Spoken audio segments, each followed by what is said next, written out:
evening from Vietnam. Good afternoon to you, Mariana. Thanks a lot for spending your afternoon to join our show and share your wisdom, your story of life to our audience. And on behalf of the listeners around the world, we're going to say thank you.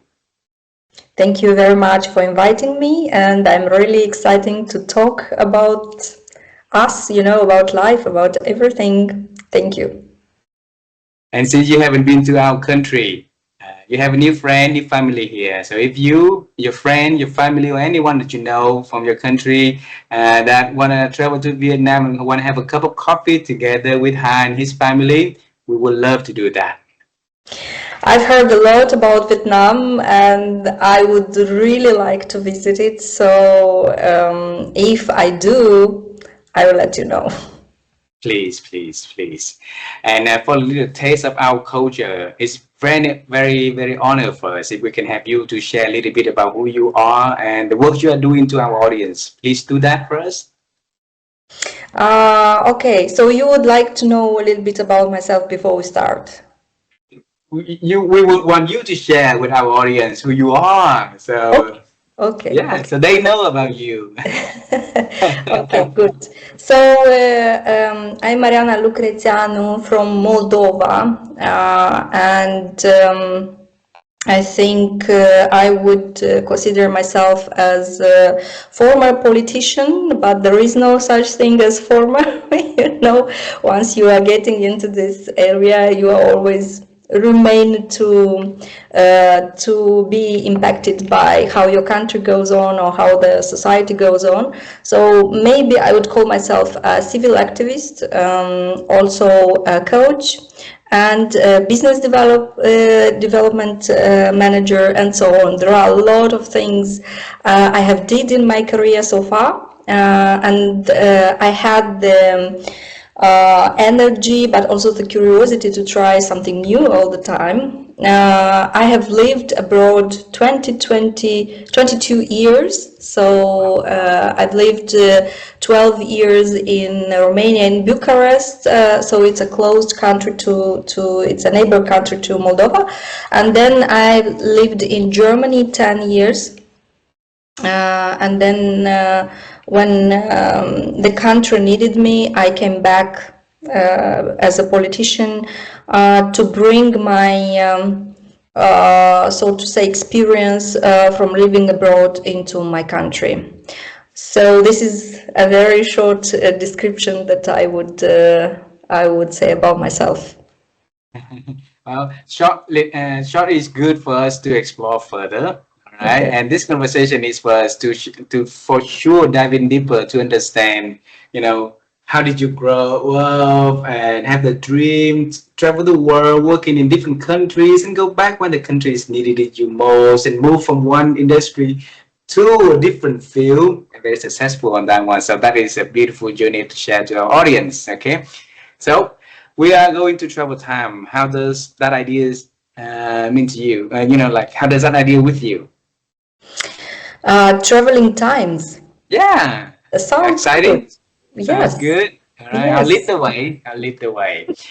I was born in a city called Da Nang City, so it's in the middle of the country. All right. So during the wars happening here, so my city got devastated the most compared to other cities. And so I was born in a very poor community, and we had electricity one night, and then the next night or so we did not have electricity at all. So my only entertainment at night was when the moon rised up and then you can see things clearly. So my first dream was like, I really wanted to become an astronaut, traveling to the moon and see how bright it is up there, right? And life didn't give me any opportunity to do that, except I've been interviewing a lot of astronauts. One of them was actually came to the moon and walked on the moon, and the youngest out of the 12 ever walked there, right? So for you, when you were little, what was your first dream about the work that Mariana is going to do and offer the values to the world? First I think there is still a chance for you to visit moon or go, very far away, because I have seen the industry of flying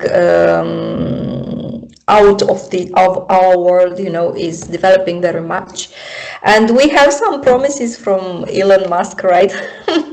So who knows? Maybe he will develop something, but everything is possible in this life, right? Yes. So maybe if you had once this dream, who knows? About me, I've also lived in a very small village here in Moldova. Moldova is also a tiny country between Ukraine and Romania. And while I was small, our villages were around a lot of countryside, nature and atmosphere, and it was a very nice childhood, just going and running up the I wouldn't say streets, but narrow walks in the village, and then being with the kids, but not necessarily going with the goats of my grandmother, and picking them up. And before the pickup in the evening, so it was around 4-5 o'clock, I would stay near a river and just listen to the nature. And I think for me these were the most beautiful times of connection with myself, with nature, and with God. And somehow it always felt like I am connected to something bigger. And this is how I remember my childhood, being outside and enjoying nature a lot, from a very tiny, small, little village, from a small country. And that little girl enjoying the nature, enjoying the sound and the quietness, opportunity to connect with nature and with God, right? What was her dream that one day she gonna grow up, and what kind of job that she is going to do to offer values? I never knew what I'm going to do, and it's so interesting because well, there were some small parts of foreshowing my career, but I remember my sister, she always knew she's going to become a doctor, a physician, however, for me it was never clear, and I was always looking for what's going to be. I remember when I was 9, we were sitting at the family table, and usually parents, relatives, I don't remember, but they always ask you, what do you want to become? Do you remember this? And it was always such an unpleasant question for us children, like, what do you want from me? And I remember having such a big sitting with relatives, and they asked me, what do you want to become? And suddenly from my mouth it came out, I would like to be an ambassador. And I have no clue how this came out and where I was inspired from, now being a little bit, a little bit grown up, because I think a part of us never grows up at the end, and there is a beauty in this. But yes, now looking backwards, I can say I was inspired by one of an acquaintance from our parents. But also from the news, and yes, I said I would like to be an ambassador, and I was from a very simple, family of intellectuals, so they were started to laugh. They all laughed, and they were under the table, and it get me scared. I think this was the first time when I faced a situation where someone decided that I can't do something in my life and there is no possibility. And also I do remember our relatives and my parents and everyone talking very highly about members of parliament, or ministers, and I was always thought this is something you never can achieve, like it's something impossible. Yes, so that was about me saying at the table what I would like to become. But I think in my inner self, in my heart, I was little girl who was dancing a lot and just feeling the nature and just enjoying around. And I remember myself singing and dancing and being creative. And I was a good writer. I think this is what stayed with me. That I had a lot of ideas. Sometimes I would, go to sleep and I would be in this, they call alpha mode, some stage between sleep and being awake. And there'd be a lot of interesting ideas coming to me, and then the next day I would write them down. So a good writer, I think this stayed with me. Wow, it stays until today, right? But let me bring you back into that 9 years old, okay? Because a beautiful dad that you told everybody that you want to become an ambassador, and everybody laughed, right? And that's the first time you experienced that there may be something you couldn't do, and that went with you for a few more years, and later on in life you be actually get into that and become even more than an ambassador, right? Yeah. Bring me to that one, because you said that you got influenced by the family acquaintance, you got influenced by the news, and media speaking about political seems a little bit too big for a little girl or little boys and for 9 years old, I had 9 years. and 9 years old. Why did that, the media did have some good influence onto you for that 9 years old girl who wanted to become an ambassador herself? I think I was impressed by the idea of a person who represents your country abroad. And there was this interview I heard while, I think, before 9 years, right? Because if this idea came to me while I had 9 years, so I remember myself hearing this like it was yesterday, I remember myself hearing this interview with an ambassador, and the share of this person's thoughts, about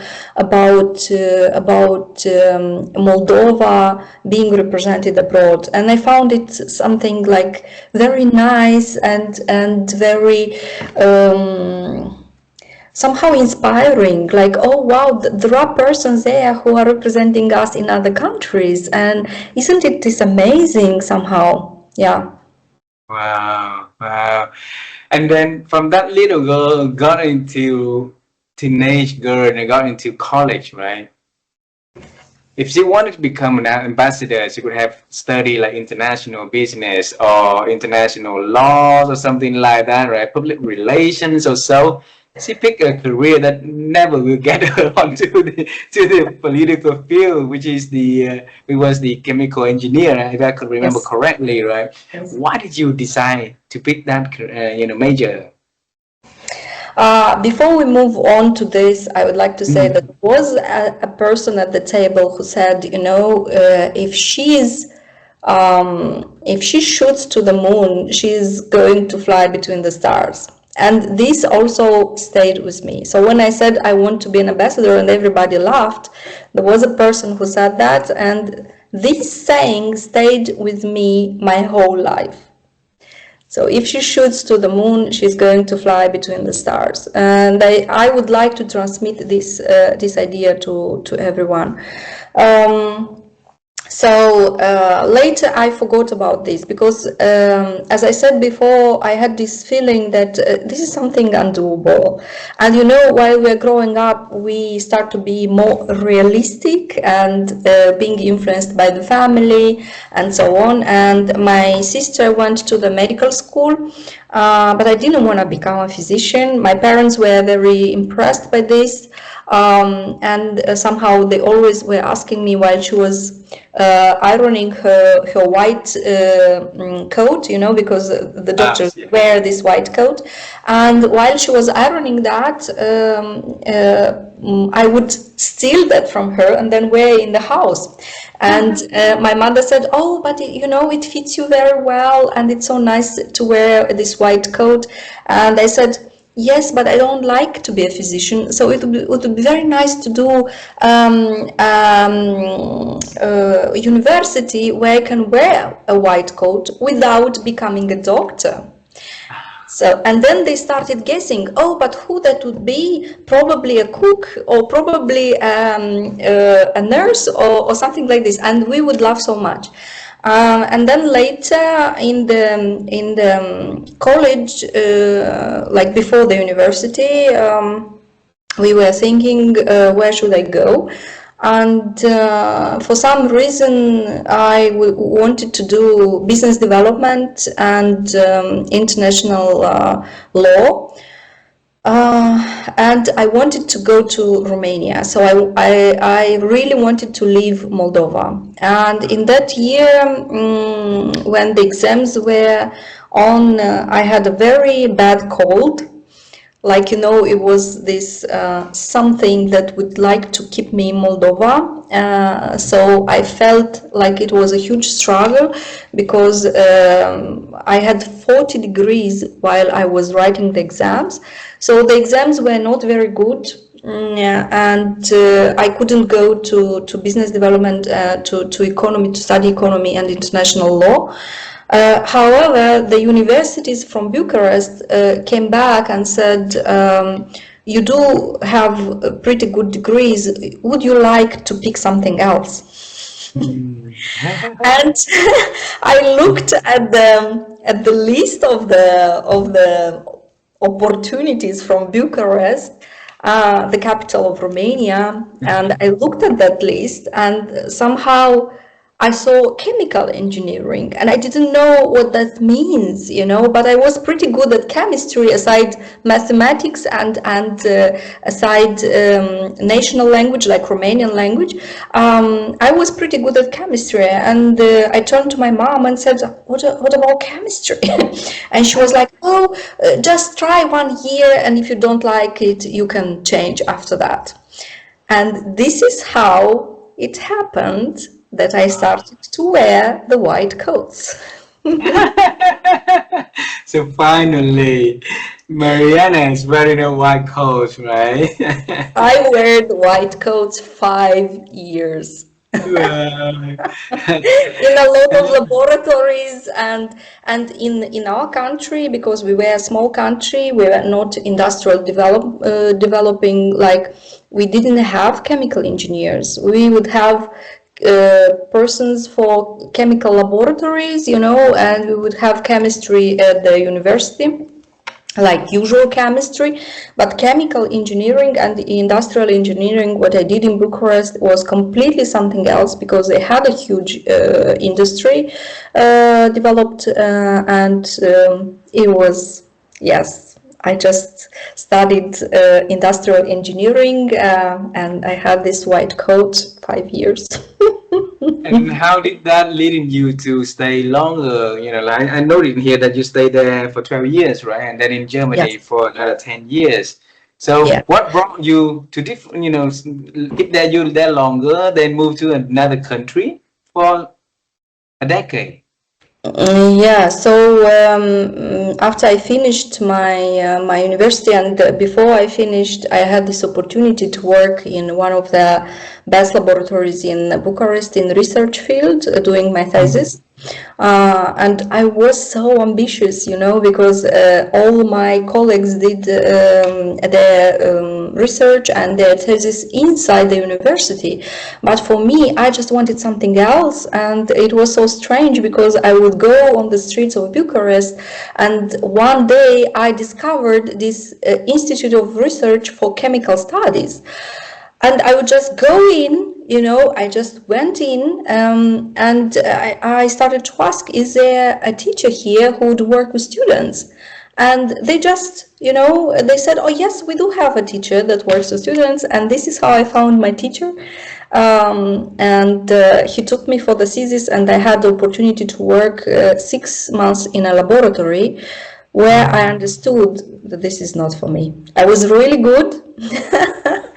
was really good at it, and I really liked him. I liked my teacher. He was one of the best human beings I have met in my life. He was very well educated. He was so warm. He impacted my kindness, my way of being, by his presence and his energy. And honestly, I never met someone as smart and as kind together, but I remember him as being one of the best teachers I've ever had. So I understood, unfortunately, that even though I was in love with my teacher as a human being, and while having such a nice atmosphere inside of the research team, it was not for me. I was done for something else. So I went to do a master.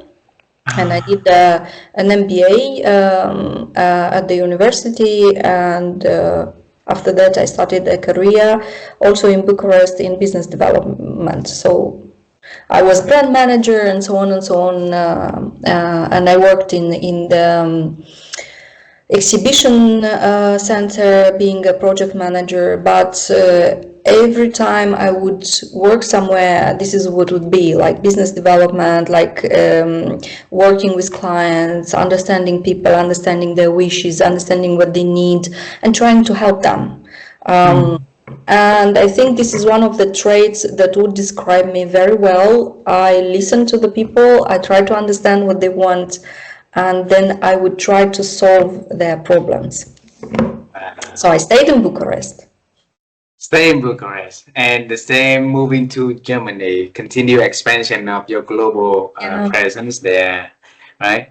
So yes, I got married in between in Bucharest, and then with my ex-husband we decided to move to Germany.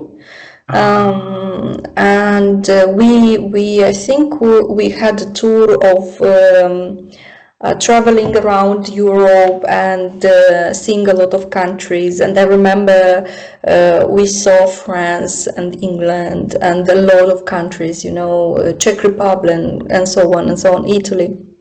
But then Germany was never for us to be fancied for like a touristic exploration.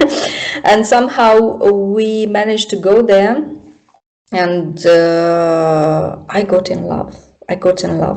The north of Germany is very green, very fresh air, no noise. Bucharest is a very noisy and polluted capital of Romania. And it was something else, and it felt like you can come there and make a home, So it felt good, and we moved to Germany, to Hamburg. Yes, and but it was more opportunistic for him because he was from the IT field and could find a job immediately, and for me it started to be problematic. Wow, how? Share more. So it was problematic, because I couldn't speak German language, and even though my English was very good, I couldn't find anything with English language there. So we have decided that I need to learn German language, and it took a while. I would have some freelancing projects, helping people with doing their marketing. I was pretty good at developing websites and marketing and so on, and I was helping, but I didn't have a proper job in the time when I learned German language, and it is a very, very hard language to learn. So it was pretty tough, that period. Also, I got divorced in that period. And suddenly it felt like it's a struggle. Life became very hard for me. I had this idea, maybe I should come back to Moldova, but somehow it felt like, but I just came to Germany, it was my second year in Germany. Like, I just came to Germany. I would like to explore more. So I fought pretty bad to stay in Germany. I learned the German language until I was fluent, and then I started to look a job, and I found a job in business development. And I got so busy. I would travel so much, either with fly or train or car, and meeting customers and going here and there. So it was very intense, and was very exhausting. Yes, I would say. Yeah. All of what you did was, I know in here is flying between the stars because you shot for the moon at 9 years old, right? And whoever gave you that wisdom, the wise advice, that little girl when she shot the moon, right? She's traveling among the stars. So the time that you travel, you work, you have a good time, bad time in Romania or in Germany is for all traveling to the stars. So bring me to the day that you just realize that probably there's an opportunity for you to actually land into the moon. No, there was never this clarity. So you say so nice, that I was shooting to the star and being between the stars. It was pretty dark, like there, but it didn't felt like flying between the stars. It was a very dark period for me because working so much and being divorced, and I didn't feel like, I didn't feel like redoing my family, so to say. I was not open to meet someone new, and I was so focused on my job back then. But it was pretty dark there. It was a very hard period, and I think I did a lot of escapism in alcoholism. I was very alcoholic. I would work so much. And I would work with people, so it was not raising between the stars. It was dark, and then in 2016 something happened.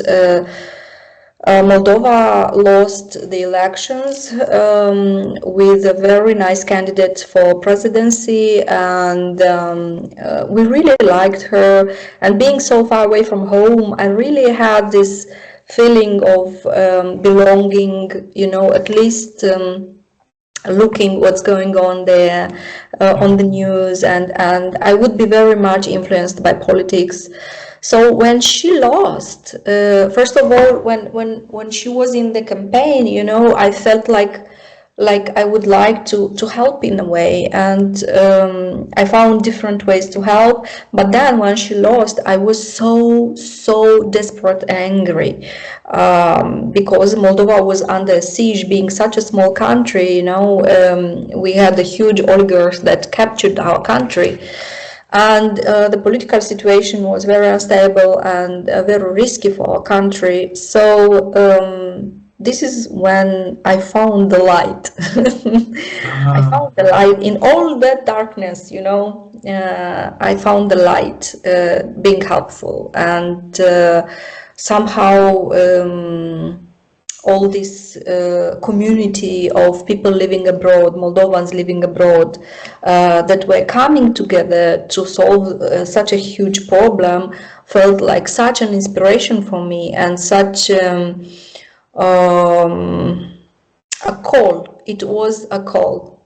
Sometimes in our life we do know that there is something we mandatory need to do, and I think it's very important that we listen to our call. And it felt very dangerous because fighting with oligarchs, it is very dangerous, but we were a lot of people, and this was giving me hope. We were a lot of Moldovans getting involved, creating chats, meeting offline.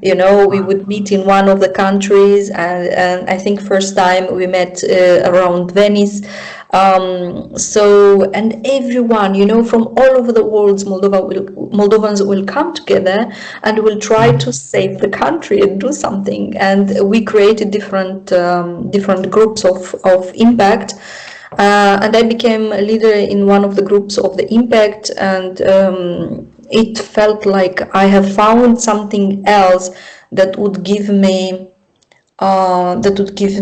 this satisfaction of first of all, being a part of something bigger, but also the sense that I can be helpful and I can change something for my country and for my community. Wow. Bring me to that moment when you say you found light, okay? Because our conversation is we want people to find light in their life, because darkness is everywhere, also in everybody's life, right? And then if you can find lights, and even this little lights that they can lead you to a better at the end of the tunnel. So the question for you is, how did you feel when you at 9 years old and you said that you want to become an ambassador? All right, and then if I count the time, from there until your university time, until you spend time in Romania, until the time you spend in Germany, at least like 2-3 decades has passed, right? And that passion at 9 years old started to ignite again, starting to light up inside of you again. How did it feel? I don't think I have lost that light in such a long period. It's just I forgot something. I forgot that once I had this dream. But I think we all have this season of darkness. I really believe that people have seasons in their lives, and after divorce, being completely lonely in a foreign country, having no one around, it was pretty normal, I would say, in these conditions to be inside, like being in a place where you don't feel like you belong. And I think this calling answered in a way also the need for belonging. I really believe that we need to understand our needs and ourselves so that we understand what makes us happy. And for me, this is the sense of contribution, the need for contribution, and the need for belonging. And I think, but back then I didn't know that. I understand this now as a coach. Back then I wasn't a coach. Back then it was like a calling, as I said, and this invitation from somewhere, like a voice you hear in your head. You need to do this. This is really nice, and yeah, it's dangerous. I don't know if I want to do this, but still trying. Like, let's do this little and this little every day, a little bit, and being part of something. So I think it's really important to hear your voice and to listen to your voice, and later on, if you understand your needs, also being very aware of what can cover your needs. What exactly from your life can cover your needs, so that you feel successful and happy. Not necessarily successful, but happy is very, very important. And I think from this, and it took a lot of years of voluntarity, being a volunteer, because I was not only involved in this cause, I also tried to help a lot of people from Romania and Moldova being in Germany in difficult conditions. So I worked in the area of recruitment, and I would meet so many people having signed really bad working contracts, and I would fight for them. But not only this, people being in bad situations, like not understanding German language, but being in Germany and need to go to authorities, or people that couldn't find a place to live, or people couldn't find a place for their children in the kindergarten, and women who'd been after their husband died or lost after divorce, so I had so many situations when I could just help somebody, and I did. I also built a community for Romanians and for Moldovans. Again, my need for belonging and contribution, right? So, but back then I didn't know about this. However, I was very involved. I created this community. I would speak with people. Some people would write to me, and then I would just use the German instruments. They would have these organizations that would help people. It was never myself. I would just call them, but I knew whom to call. I knew always, okay, who can I call? What German institution can help them? Maybe I can call Diacony, maybe I can call Red Cross, maybe I can call directly to some governmental agency, maybe I can ask some questions, and every time I found a way to help people, together also with others, but I would do this voluntarily, so there was no payment for this. I would just do this for the people, and then I was there to help my community, Moldova, from abroad. Like being involved in strategical communication, working with own communication online with people from Moldova living in Germany. So there was a lot of volunteering while I was working. And then how from the outside, let's say, okay, you run the support for the government from the outside of the country, then eventually become a member of the parliament, eventually become a secretary of state. How would that be? You tell us. I don't know how this happened. Don't ask me. I don't know. I'm telling you, like, if you are doing the right thing, I think God or universe or someone there has way to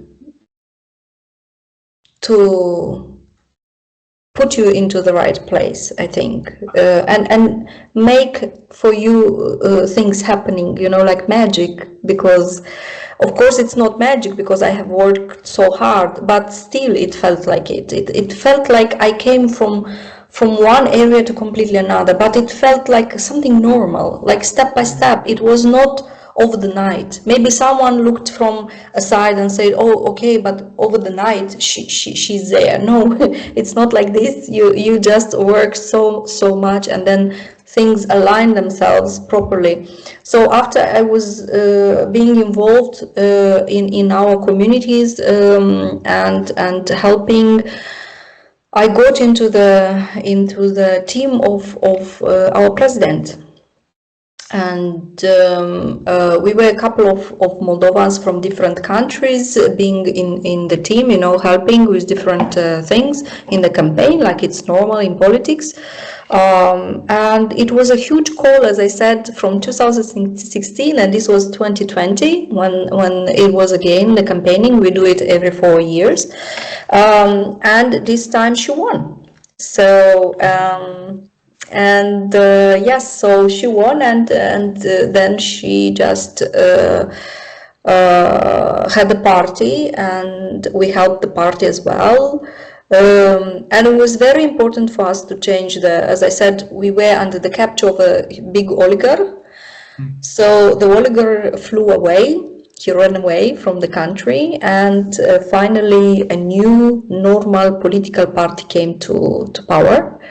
And this was in 2021, and they asked us from diaspora, from people living abroad, who would like to get involved in the parliament, who would like to represent diaspora in parliament. And I was, being single and having no ties, I said, it didn't feel like going back to Moldova, because Germany, of course, gave a lot of opportunities from working side, right? But when they asked us, I was like, I can go, like maybe I can go. I was not sure, but they said, okay, but we can put you a little bit lower on the list. So there are small chances you would come. And I said, okay, it's okay, because I would like to stay more in Germany and work, and we would see. And then, yes, the party won. I was on the list for being a member of parliament, but I was on the number 77. And this is a very interesting thing to talk about, about a little bit about magic, even though I'm a very serious person working in security, but it is some things cannot be explained. Like there are coincidences. We call this serendipity, like I think Jung had a description for these coincidences happening in our lives. And I was on number 77, and after 2 years, so in 2023, some member of parliament went to government, and my seat was coming close. So they were reaching 77, and one of the members of parliament, one of our famous members of parliament, decided to go to government as Minister of Education, and he was born on 7 July, 7/7. And he was going into government, and I was coming in, being born on 7th of July. 7/7 on number 77. So you're born in July 7 too? Yes. Wow. And it was such an interesting coincidence, like he went to government, I was coming on his place. We were born on the same date, 7th of July, and I came on number 77. And it felt strange. I never told this to anyone. But I feel like I would like to share this with you because because you don't tell this to people because they would say, oh, but it's not serious. There are things we can't explain, and this is a very nice coincidence that I always took to my heart, to the heart of that little girl that was connected to the nature and was listening to the nature. Well, so finally, after flying around the stars, right? Fly between the stars, and now she shot the moon. She got there, got the goals that she wanted to become at 9 years old. How did it feel when all things started to connect? It felt like unimaginable. It felt like unimaginable. I never thought I would become a member of parliament. In our country, it was always thought that only very rich people or famous people would get there, and I was neither of any. Like my family is very modest, still very modest, and I still very modest. And but yes, somehow this was a road. I wouldn't call the moon. I think there is still a lot of things going on in my career ahead, and but I did achieve a certain level, so to say. That was for that little girl, that was very important, and I was a very active member of parliament. I came there like a wave, boom. I had a lot of ideas, I had a lot of energy, I would meet so many people, I would try to change something for our country and to, to understand people better, to understand how economy works, to help, with everything I knew about employment. I chose for myself employment area and helping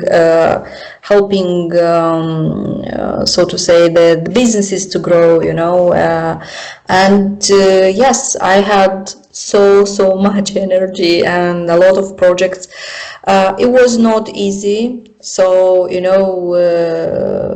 being a part of a team in a parliament, there are a lot of ideas and a lot of projects, and most of them are getting into box, you know. So it didn't feel like I go to the moon. It felt like I was in service of God, you know.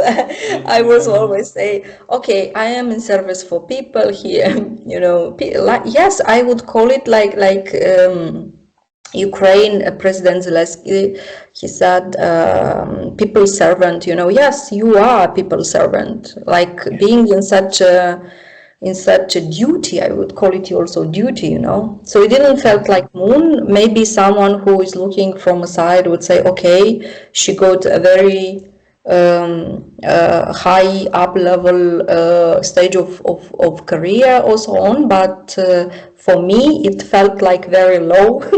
You know, I wouldn't have the same salary as in Germany, and I went from a couple of thousand of years per month to a couple of hundreds, because in Moldova the wages are very low. And it felt like compromising, and also I would work so much again. I would work so much from morning till night, every day, and there was so much to do, so it didn't felt like moon. It did not. It felt like a lot of work, and it felt like being in Meaningful. Yeah, and meaningful. helping people. Yes, and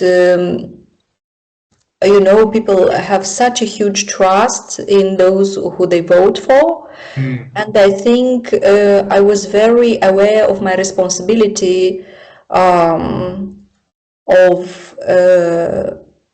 being at their expectations. And that's why I was very bad to myself as well. Not bad, but in a way like very demanding from myself. Do you do enough? Do you do enough in this time? What can you do better? What can you do more in this time for people?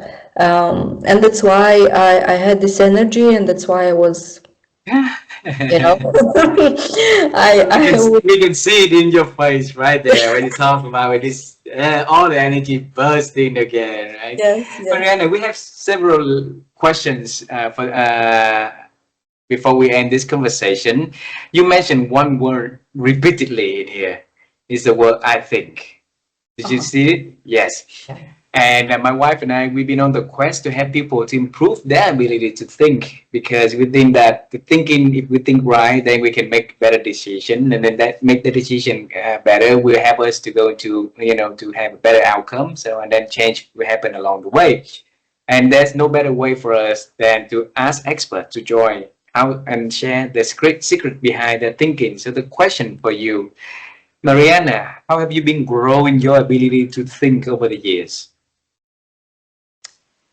Being still. Be still.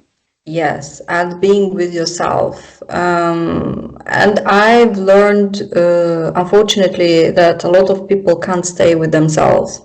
I have learned during the years, also because of my stages or periods of loneliness, but also from my childhood, that being with yourself and with nature, in the nature, but not necessarily, but being with yourself is something that helps me so much to understand myself, my feelings, my thoughts, and also connecting, because as I said, calling, ideas, these things are coming to us in a way. This is how I would describe. Maybe some people would describe like this, you know, thinking is something like this. It will come to your mind and go out, and you would pick some thoughts. For me, it's like this. So, you know, coming from somewhere, but in order to have these thinking abilities, and also to analyze, and also to understand, you just need to be still in with your thoughts, and give yourself time,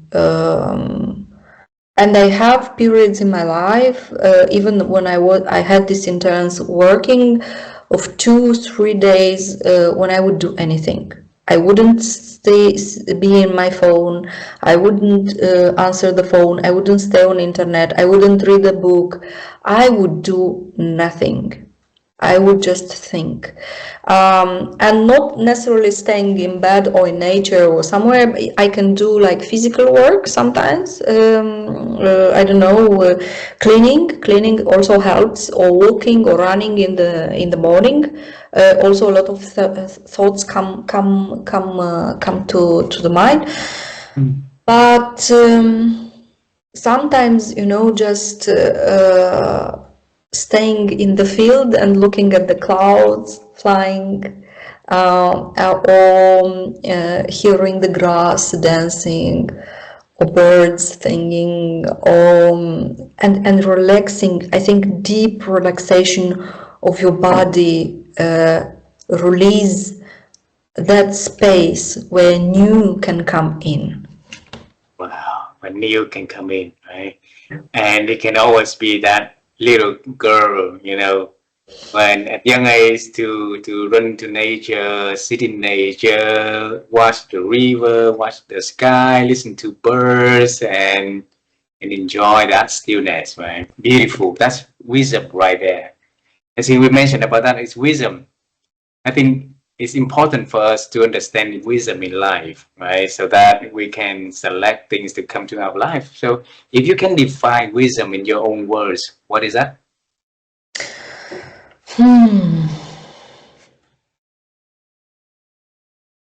I would say connection to nature. I wouldn't say this is learning. I have met so many people, and I know there would be people who would hate me for this, but I have met so many people studying a lot and still knowing less than people that managed their earth entire life. In Moldova, we have these people, you would go to countryside and they never did school, like they never learned more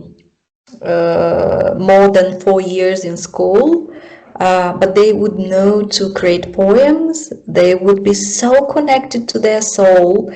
They would know singing, and they would have this amazing wisdom, amazing kindness, and it's something extraordinary. And I think wisdom comes from sometimes I would say working earth, but I think it's more than that. It's connection with nature, and connection with what we are, but much bigger, because we are a small part of a living, breathing organ. This is how I see Earth with all the people in. And unfortunately, we think we are so different, and we are living in different countries. But if you look at Earth from above, you being wanting to be an astronaut, if we look at the Earth from above, it's a small part, an organ of a bigger system. And we are parts of this breathing organ. And if we are connected to this, then the wisdom is coming to us. But yes, I think education also matters a lot, and learning and being open, curiosity, being good to people, the ability, hearing the people, the ability to read behind the words and the situations. I think this brings a lot of wisdom to us. Beautiful. I asked this question to about 200 people in the past few months, and your answer, I'm sure, is among the best. Thank you so much for sharing that. Okay. The next one is if I look at your work around, it always come into helping other people, helping the government, helping the people to raise their voice, helping the country to get better. That's all about sustainability for future, right? And our next project is about building something related around what we call a sustainability mind. Because if people have that mindset, then they can, do things now to get into the future in a way that they can contribute in the best. with that mindset, right? So we just want to ask you, if you define a sustainability mind, what is that to you? Sustainability mind. Mhm. Sustainability is something that goes on, right? That has a continuity. I think here the most important value is, of course, having this, plan and commitment. I think commitment is the right word here. If you want sustainability, then you need to have commitment. And commitment is always bigger than your inner feelings, because we are all going up and downs, we are having frustrations, we get sometimes lost, we are having bad times, bad seasoning, as I said, yes. So, but if you have commitment for a cause that you believe in, I think this is what creates a mindset of sustainability. Wow. So that's why you work really, really hard. You work late, you came early, you bring a lot of energy, you talk to a lot of people, you ask a lot of questions to make something that's sustainable for everybody, for it's beautiful. Thank you so much for answering that. Now we travel time, the last time. Okay. Bring me to that dinner table when you were 9 years old. When you told people that you're gonna become an ambassador, your sister was there. Your sister said that she wanted to become a physician, a medical doctor, right? And everybody was laughing. Now you and me will open the door. We walk into that table, and you tell people that this is Mariana from the future, and you're gonna tell people about the future things that that little Mariana is going to do. What is that you're gonna tell the people there? So nice. What would I say? Yeah, To the little girl or to them? to anyone. You decide. You talk to everybody, though. So I would say, my dear, you have a very, very nice wish, and for the little girl right inside, I would say, my dear, you have a very nice wish, but you dare to change it if you like it. You don't need to keep it, because there are so many other opportunities that are going to open in front of you, not necessarily this one, but believe, if you feel like this is yours, believe in it and fight for it. And for others, for the relatives, I think the sentence that that man said, if she shoots for the moon, she's going to fly between the stars. I think it's really good.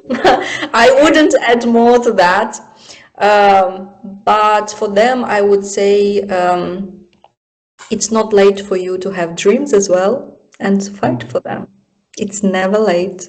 It's never. No, not when you are 14, not when you are 15, not when you are 60, not when you even 70. We have so many situations of people finding their call or finding their talents after certain age. So I think people look down on others' dreams when they stop dreaming for themselves. So I would tell them, just dream, it's not late for you. well, Mariana, you have a beautiful punchline to end this conversation that make me don't want to say anything else because it's so beautiful already. We really appreciate you spending your time joining and share your wisdom, your stories. And I really had a very good time with you, and I hope that you enjoy the conversation. And I'm sure that our audience will have a lot to learn in this conversation, especially the part where you can decide, because there are many opportunities out there. But if you believe this is yours, then go all in for it. Make the commitment, go all in for it, right? And then never late for a dream. So. But also, if you feel like because sometimes we are prisoners of our own past wishes. And sometimes if you feel this is not yours anymore, free yourself. Free yourself and listen to your heart, like this is also very important. Commitment comes when you feel this is yours. Then if you feel this is yours, then you go for it. If you have doubts, then maybe you need to look more and to listen to your heart more, so that there is a better understanding of when to be open and when to get committed. Beautiful. Mariana, thank you so much for the wonderful conversations. And I really look forward to meeting you in our country. And if you If travel, you would like to come to Moldova, please also let me know. I would like you to be our guest and to tell more about your project. I think it's very nice and it gives hope to people. And, looking into the stories of others, we can always find something good for ourselves. So if you come to Moldova, please let us know and be our guest here in our country. Thank you very much. Absolutely, absolutely. And for your information, one of our best friends coming from Moldova also. She works in the shoe industry in Vietnam. So, yeah. Have a lovely afternoon. Say hello to your family. Say hello to the people, your friends, and let them know that now they also have a new friend in Vietnam, a friend of Mariana. A big warming hi to Vivienne and to you, and hope to see each other again. Thank you very much. Bye bye. Bye bye.